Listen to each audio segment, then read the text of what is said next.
Welcome to Port St. Lucie. This is Professor Tefero for Lesson 3 of the Making of Modern China. And in tonight's lesson, we're going to look at the world in the 19th century in both the East and in the West. Once again, in the West, we have a development of transportation and weapons. And in the East, we have a development of conflict between the Qing dynasty and the Han population.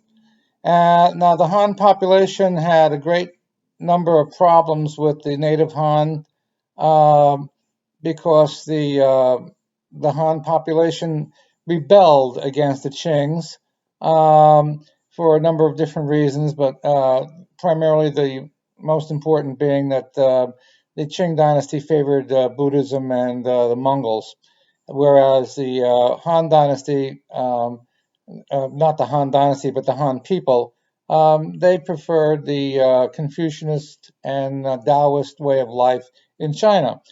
These were in constant conflict in 1800s China. And the result of that was a great rebellion by the mainstream of the Chinese people called Taiping,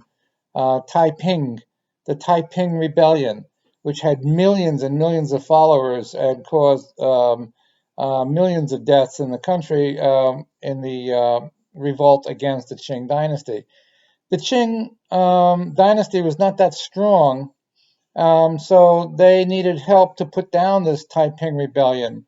And the unfortunate choice that they made to help them put down the Qing dynasty sealed the doom of dynastic rule in China when they sought the help of the UK and other Western powers in putting down the Taiping Rebellion.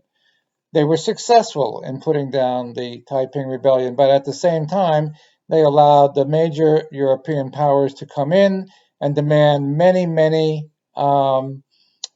considerations for doing business in Hong Kong, Shanghai, and other places in China. So, if you pay to dance with the devil, you're going to have to pay. And so the Qing dynasty had to pay in the long run. They lost their dynasty in 1911. But before that occurred, the Qings ruled for a substantial period of time, and the Western trading groups had their own agendas. England had a very healthy drug trade going on with the opium trade. They developed an opium trade triangle between India, China, and the UK, which made billions of dollars in illegal drugs. And at the time, it was acceptable behavior. Now it would be considered criminal behavior. But at the time, the British made billions of dollars from this trade, and they took that money and reinvested it into building colonies in China, such as Hong Kong. Hong Kong was built on the opium drug trade, and so it is a matter of historical fact that Hong Kong was created by people who were actively involved in the opium triangle.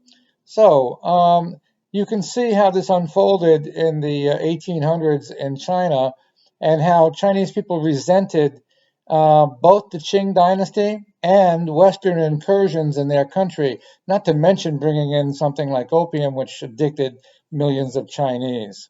So there you have the situation of the incursions by the West and the Qing dynasty cooperation with these Western countries.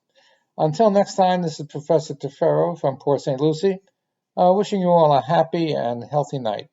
Take care. Bye-bye.